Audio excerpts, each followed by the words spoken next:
Bollywood silver screen presenting 50 shades of grey. इस कहानी की शुरुआत होती है एना से। एना 21 साल की लड़की है और ये वॉशिंगटन स्टेट यूनिवर्सिटी में पढ़ती है जो वैंकूवर में है। इसकी एक रूममेट है जिसका नाम है केट और केट कॉलेज के न्यूज़पेपर के लिए आर्टिकल्स लिखती है। केट की तबीयत खराब होती है और उसे एक बहुत बड़े एंटरप्रेन्योर का इंटरव्यू लेना है जो अभी मात्र 27 साल का है, लेकिन वो बिलियनियर है, अपनी जिंदगी में बहुत कामयाब है और इसका नाम होता है क्रिस्टीन। अब केट की तबीयत खराब है, इसीलिए एना को उसकी जगह क्रिस्टीन के पास जाना पड़ता है ताकि वो उसका इंटरव्यू ले ले। अब एना क्रिस्टीन के ऑफिस पहुंचती है। ये एक शानदार ऑफिस होता है और एना यहाँ पर थोड़ी सी घबराई हुई होती है क्योंकि ये उसका काम नहीं है। इसके बाद वो क्रिस्टीन से सवाल पूछती है, लेकिन इसमें उसका एक भी सवाल नहीं होता। वो सारे के सारे सवाल पढ़ रही होती है। क्रिस्टीन उसके सारे सवालों के जवाब नहीं देता क्योंकि उसमें कुछ ऐसे सवाल होते हैं जिनके जवाब क्रिस्टीन नहीं देना चाहता। उसमें एक सवाल ये भी होता है जिसमें एना उससे ये पूछती है, क्या आप गे हैं? क्रिस्टीन बोलते कि नहीं, मैं गे नहीं हूँ। एना कहती कि माफ करना, यहाँ पर जो लिखा है मैं बस पढ़ रही हूँ। हालांकि क्रिस्टीन ने उसे मात्र 10 मिनट दिए होते हैं, लेकिन 10 मिनट पूरे होने के बाद भी वो उससे बात कर रहा होता है क्योंकि कहीं ना कहीं वो उसकी मासूमियत से, उसकी सुंदरता से अट्रैक्टेड होता है। क्रिस्टीन एना से बोलता है, तुम ऐसा सवाल क्यों नहीं पूछती जो तुम जानना चाहती हो? एना उससे पूछती है कि अभी अभी आपने बताया कि कुछ लोग हैं जो आपको अच्छे से जानते हैं, लेकिन मुझे ऐसा क्यों लगता है कि आपको कोई भी नहीं जानता। इस बात से वो इम्प्रेस्ड हो जाता है। इसी बीच उसकी सेक्रेटरी आती है और वो कहती है कि आपकी अगली मीटिंग का टाइम हो गया, लेकिन क्रिस्टीन एना से और भी बात करना चाहता है। वो उससे पूछता है कि ग्रेजुएशन के बाद तुम क्या करना चाहती हो? वो कहती है कि मैं यहाँ सिएटल में शिफ्ट होना चाहती हूँ। क्रिस्टीन उसे बोलता है कि हमारी कंपनी में तुम्हारे लिए एक इंटर्नशिप का ऑफर है, लेकिन एना कहती है कि मुझे नहीं लगता कि मैं यहाँ पर कर पाऊंगी। और इसके बाद जब वो जारी होती है, क्रिस्टीन उससे पूछता है कि मुझे लगता है कि तुम्हारे सारे सवालों के जवाब तुम्हें मिल गए होंगे। एना बोलते कि आपने तो सिर्फ 4 ही सवालों के जवाब दिए। और क्रिस्टीन उससे वो पेपर ले लेता है जिस पर सारे सवाल लिखे होते हैं और एना वहां से चली जाती है। एना जब केट के पास पहुंचती है तो वो उसे बोलने वाली होती है कि उसने 4 ही सवालों के जवाब दिए, लेकिन उसके बोलने से पहले केट बोलती है कि तुमने बहुत अच्छा काम किया। अभी अभी क्रिस्टीन का मुझे मेल आया और उसने सारे सवालों के जवाब दे दिए। केट उससे पूछती है कि तुम्हें क्रिस्टीन कैसे लगा? वो बोलती है कि काफी अच्छा था, सभ्य था, समझदार था। दरअसल कहीं ना कहीं उसकी सभ्यता से, उसके अच्छे व्यवहार से एना भी उससे काफी इम्प्रेस्ड होती है। अब एना कॉलेज के साथ साथ एक हार्डवेयर की दुकान पर काम भी करती है और जब अगले दिन वो काम पर जाती है तो वहाँ पर क्रिस्टीन भी आता है और वो उसकी हार्डवेयर की दुकान से कुछ टेप, कुछ रस्सियाँ, इस तरह की कई चीजें लेता है। एना उसे थैंक्स बोलती है कि आपने केट को सारे सवालों के जवाब दे दिए। वो बहुत खुश थी, लेकिन उसके पास आपका कोई क्लियर फोटो नहीं है, इसके लिए परेशान है। क्रिस्टीन बोलता है कि कल मैं आसपास ही रहूंगा, अगर वो चाहे तो मेरा फोटो ले सकती है। और वो एना को अपना फोन नंबर देता है। वो कहता है कल मुझे फोटो के लिए फोन करना। और अगले दिन केट, एना और इनका एक दोस्त क्रिस्टीन की फोटो खींचने के लिए जाते हैं। फोटो सेशन के बाद क्रिस्टीन एना के साथ कॉफी पीने जाता है और अब धीरे धीरे इनकी दोस्ती आगे बढ़ रही है। क्रिस्टीन एना से उसकी फैमिली के बारे में पूछता है। एना बताती है कि मेरे पिता बचपन में ही गुजर गए थे, उसके बाद मेरे सौतेले पिता ने मुझे पाला। वो बहुत अच्छे हैं, मुझसे बहुत प्यार करते हैं, लेकिन मेरी मॉम की अभी 4थी शादी है, वो बहुत रोमांटिक है। क्रिस्टीन बोलता है और तुम? एना कहती है कि मुझे रोमांटिक होना चाहिए क्योंकि मैं इंग्लिश लिटरेचर पढ़ती हूँ, पता नहीं मैं रोमांटिक हूँ कि नहीं। क्रिस्टीन को एना बहुत इनोसेंट लगती है और वो कहता है कि हमें चलना चाहिए। एना उससे पूछती है क्या तुम्हारी गर्लफ्रेंड है? वो कहता है कि मैं गर्लफ्रेंड की बात नहीं करता। वो एना को बोलता है कि मैं तुम्हारे लिए नहीं हूँ, तुम्हें मुझसे दूर रहना चाहिए। और एना भी उसे बाय कहकर वहां से चली जाती है। अब अगले दिन कॉलेज में एना की दोस्त केट उसे बताती है कि आज रात को हम पार्टी कर रहे हैं और वो पार्टी में एना को अपने साथ ले जाते हैं। और एना वहां पे बहुत ड्रंक हो जाती है और तभी क्रिस्टीन का कॉल आता है और उससे बात करके उसे पता चलता है कि वो ड्रंक है। वो उसे पूछता है कि तुम कहाँ हो? वो उसे क्लब का पता बताती है। क्रिस्टीन बोलता है कि तुम वहीं रहना, मैं आ रहा हूँ, लेकिन एना को ज्यादा होश नहीं होता। अब एना का जो एक दोस्त होता है वो उसे बोलता है कि मैं तुम्हें बहुत पसंद करता हूँ और वो उसे किस करने की कोशिश करता है। एना उसे मना करती है, लेकिन फिर भी वो उसे किस करने की कोशिश कर रहा होता है और तभी वहां पे क्रिस्टीन आ जाता है। वो उसे धक्का देता है, वो बोलता है उसने मना किया और वो एना को अपने साथ ले जाता है। और अगले दिन जब एना की आंखें खुलती है तो वो होटल के कमरे में होती है और क्रिस्टीन भी वहां पर होता है। हालांकि इन्होंने कुछ भी नहीं किया होता। एना उससे बोलती है कि तुमने मेरे घर पर किताबें क्यों भिजवाई थी? दरअसल क्रिस्टीन ने एना के लिए थॉमस हार्डी की नोवेल की फर्स्ट एडिशन की कॉपीज भिजवाई थी जो कि बहुत महंगी होती है। क्रिस्टीन कहता है कि वो मैंने इसलिए भिजवाई थी क्योंकि मैं तुमसे माफी मांगना चाहता था। एना बोलती किस लिए? वो कहता है कि मैं रोमांस नहीं करता, मेरी पसंद बहुत अलग है। और मैं तब तक तुम्हें नहीं छूंगा जब तक तुम्हारी सहमति ना हो। ऐना कुछ भी नहीं समझ पाती और इसके बाद वो वहां से चले जाते हैं। लेकिन जब ये दोनों लिफ्ट में होते हैं तो ये एक दूसरे को पहली बार किस करते हैं। इसके बाद वो ऐना को घर छोड़ता है और उससे बोलता है कि मैं तुम्हें बाद में मिलूंगा। ऐना बहुत खुश है क्योंकि वो भी क्रिस्टीन को बहुत पसंद करती है। अगली रात को क्रिस्टीन ऐना को हेलीकॉप्टर से अपने घर ले जाता है। उसका घर बहुत ही आलीशान होता है और वहां पर क्रिस्टीन ऐना को एक एग्रीमेंट, एक कॉन्ट्रैक्ट साइन करने के लिए कहता है। वो कहता है कि इसमें यह लिखा है कि हमारे बीच में जो भी बातें होंगी उसके बारे में तुम कभी किसी को नहीं बताओगी। ऐना कहती है कि वैसे भी मैं हमारे बारे में कभी किसी को नहीं बताती और वो उस कॉन्ट्रैक्ट पर साइन कर देती है। इसके बाद ऐना पूछती है क्या अब हम प्यार करेंगे। क्रिस्टीन कहता है कि मेरे बारे में दो बातें तुम अच्छी तरह समझ लो, मैं कभी किसी से प्यार नहीं करता, बस मैं लड़कियों की फिजिकली क्लोज जाता हूँ। ऐना पूछती है और दूसरी बात। क्रिस्टीन उसे अपने कमरे में ले जाता है। वहां पर बहुत सारे BDMS टॉयज होते हैं। ऐना क्रिस्टीन से पूछती है क्या तुम निराश हो। वो कहता नहीं, मैं डोमिनेंट हूँ और मैं चाहता हूँ कि तुम मेरे सामने आत्मसमर्पण कर दो। ऐना बोलती कि मैं ऐसा क्यों करूँ। क्रिस्टीन बोलता है कि मुझे खुश करने के लिए, अगर तुम मुझे खुश करोगी तो मैं तुम्हें इनाम दूंगा। ऐना पूछती है कि अगर मैं खुश ना कर पाई। वो बोलता है तो तुम्हें सजा मिलेगी। इसके बाद क्रिस्टीन ऐना को उसका कमरा दिखाता है। वो कहता है कि अगर हमारे बीच में सब कुछ ठीक रहा तो ये कमरा तुम्हारा होगा। ऐना बोलती है क्या हम दोनों यहाँ पर साथ सोएंगे।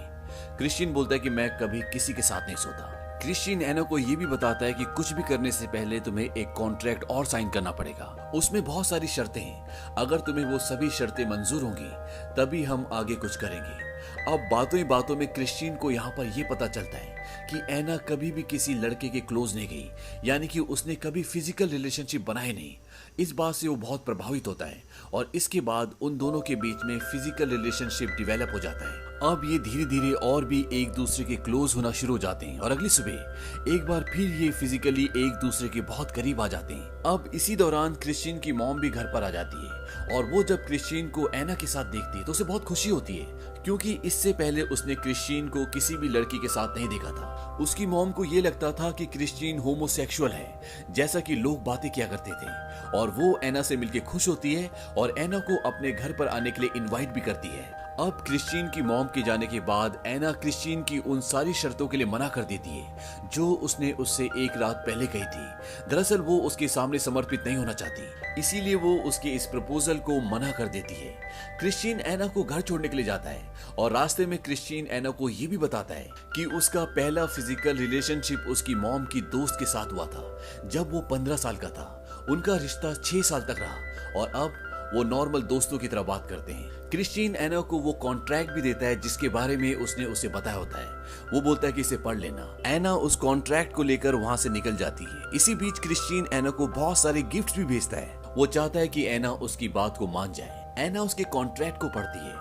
उसमें यह लिखा होता है कि तुम अगर इस कॉन्ट्रैक्ट पे साइन करते हो तो तुम किसी के भी फिजिकली क्लोज नहीं हो सकते। और जब क्रिस्टीन और ऐना एक दूसरे के फिजिकली क्लोज आएंगे तो ऐना को क्रिस्टीन को सर या मिस्टर ग्रे कहकर बुलाना होगा। और इसके अलावा भी उस कॉन्ट्रैक्ट में बहुत सारी अलग अलग शर्तें, बहुत सारी अलग अलग बातें होती हैं। और इन सब बातों को जानने और इन चीजों के बारे में समझने के बाद ऐना ये डिसाइड करती है कि वो क्रिस्टीन से अब रिश्ता नहीं रखेगी, क्योंकि इस रिश्ते में प्यार नहीं है, सिर्फ एक फिजिकल रिलेशनशिप है जिसमें ऐना को सिर्फ दर्द मिलेगा। और वो क्रिस्टीन को लिखती है कि नाइस नोइंग यू। इस मैसेज को पढ़ने के बाद क्रिस्टीन रात को ऐना के घर पर आ जाता है। वो घर पर अकेली होती है और एक बार फिर क्रिस्टीन और ऐना फिजिकल रिलेशनशिप बनाते हैं।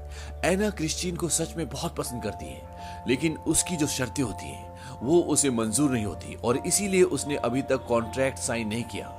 लेकिन बिना कॉन्ट्रैक्ट साइन किए भी ये दोनों एक दूसरे के फिजिकली क्लोज आ जाते हैं। ऐना क्रिस्टीन को कहती है कि आज रात तुम यहीं पर सो जाओ, लेकिन क्रिस्टीन बोलता है कि मैंने तुम्हें बताया था मैं किसी के साथ नहीं सोता। हालांकि वो एक बार पहले उसके साथ सो चुका है, लेकिन वो दोबारा ऐसा नहीं करना चाहता। क्रिस्टीन किसी के भी साथ फिजिकल रिलेशनशिप तो बना सकता है, लेकिन वो उसके साथ सोता नहीं है, ये उसका रूल है।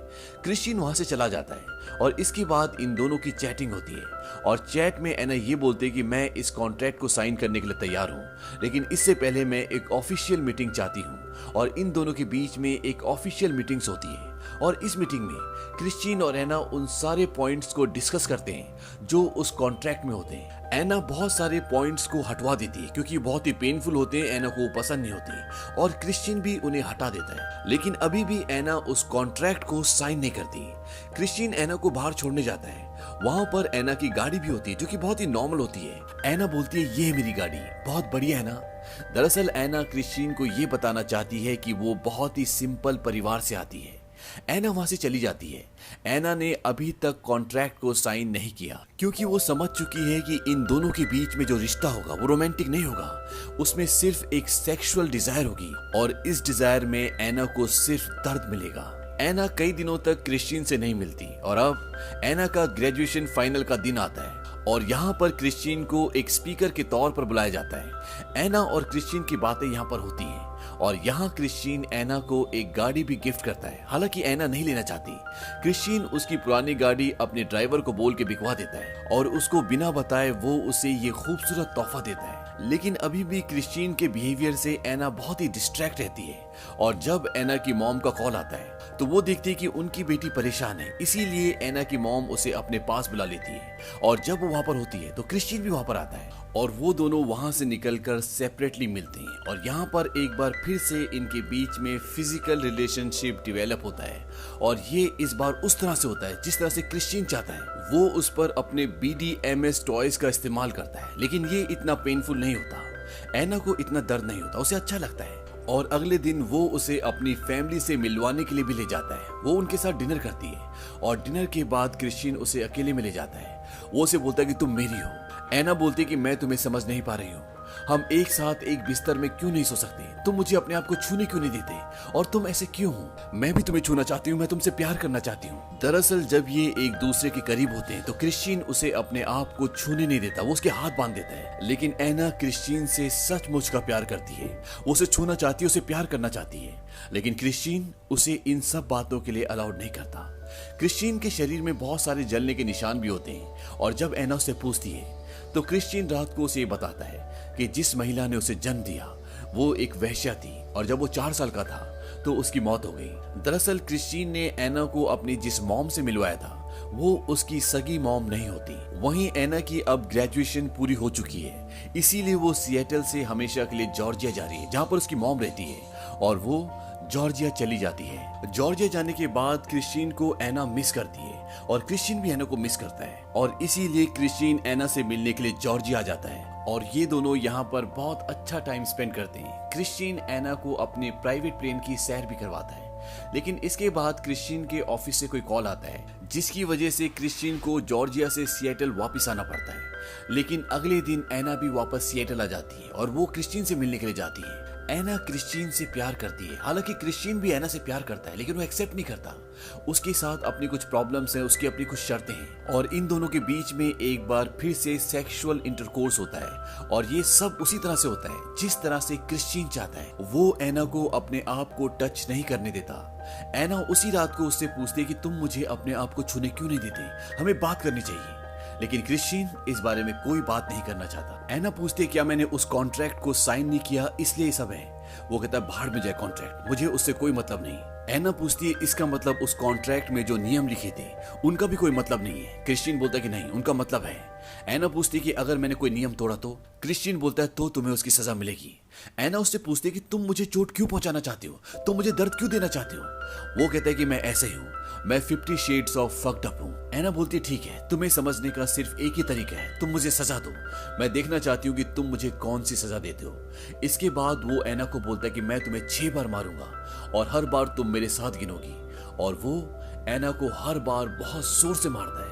एना को इससे बहुत दर्द होता है और जब उसकी सजा खत्म हो जाती है तो क्रिस्टीन उसके पास आना चाहता है लेकिन एना उससे मना कर देती। वो कहती है कि मेरे पास मत आना, क्या तुम यही चाहते हो मुझे इस हालत में देखना, क्या तुम्हें इन सब से संतुष्टि मिलती है? क्रिस्टीन के पास इन सब बातों का कोई जवाब नहीं होता। दरअसल उसके साथ उसकी कुछ साइकोलॉजिकल प्रॉब्लम्स होती है जिसके बारे में अभी भी एना को कुछ समझ में नहीं आया और एना वहां से चली जाती है। रात को जब एना अपने रूम में होती है तो क्रिस्टीन वहां पर आता है। एना क्रिस्टीन से बोलती है कि मेरे साथ फिर कभी ऐसा मत करना, मैं वो नहीं हूं जो तुम चाहते हो। क्रिस्टीन बोलता है कि तुम सब कुछ हो। एना उसे रोते हुए कहती कि मुझे तुमसे प्यार हो गया है, क्रिस्टीन बोलता है कि नहीं, तुम ऐसा नहीं कर सकती। एना उसे कहती है कि मुझे अकेला छोड़ दो, यहाँ से चले जाओ, और क्रिस्टीन वहां से चला जाता है। अगली सुबह एना अपने घर जा रही होती है और वो क्रिस्टीन को बोलती है कि मुझे मेरी कार वापस चाहिए। क्रिस्टीन बोलता है कि उस कार को बेच दिया गया। एना बोलती है कि उसके जितने भी पैसे मिले थे वो मुझे चाहिए, क्योंकि वो उसकी गाड़ी वापस कर रही है। और इसके बाद एना वहां से चली जाती है और जब वो जा रही होती है क्रिस्टीन उसके पास जाने की कोशिश करता है, लेकिन एना मना कर देती है और इस तरह से ये दोनों अलग हो जाते हैं। हालांकि अलग होने के बाद भी ये दोनों एक दूसरे को याद करते हैं, लेकिन अब इनके बीच में कोई बात नहीं होती और इसी के साथ ये कहानी यहीं पर खत्म हो जाती है। ये फिल्म सन 2015 में रिलीज हुई थी। इस फिल्म का पूरा बजट था $40 मिलियन और इस फिल्म ने कमाई की थी $571 मिलियन की। ये फिल्म एक किताब पे बनी है जिसका नाम भी 50 शेड्स ऑफ ग्रे है। उम्मीद करते हैं कि ये कहानी आपको पसंद आई होगी।